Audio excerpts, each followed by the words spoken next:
বিয়ের আগে শারীরিক সম্পর্ক কি কেবল আনন্দ, নাকি আগামী প্রজন্মের জন্য চরম সর্বনাশ?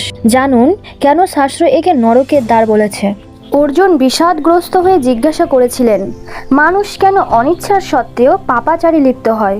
শ্রীকৃষ্ণ উত্তর দিয়েছিলেন, কাম এষ ক্রোধ এষ রজগুণ সমুদ্ভব, অর্থাৎ রজগুণ থেকে উৎপন্ন এই কাম বা লালসাই মানুষের প্রধান শত্রু।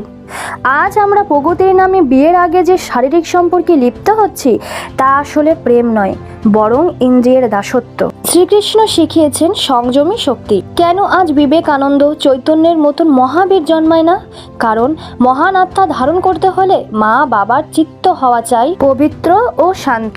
শ্রীকৃষ্ণ গীতায় বলেছেন, ধর্মা বিরুদ্ধ ভূতেষু কামহস্মি, অর্থাৎ তিনি সেই কাম হিসেবেই বর্তমান যা ধর্মের অবিরোধী।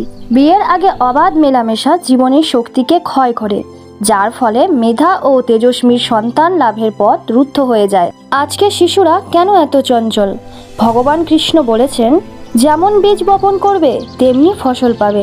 লালসা ও অস্থির মন নিয়ে যে সম্পর্কের সূচনা হয় তার প্রভাব পড়ে গর্ভস্থ সন্তানের ওপর।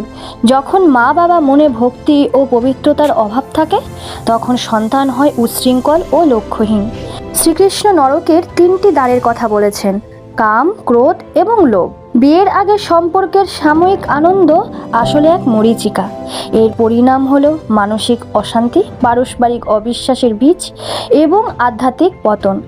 হে ভারত, নিজেকে চিনুন, সাময়িক লালসার ঊর্ধ্বে উঠে পবিত্রতাকে বরণ করুন।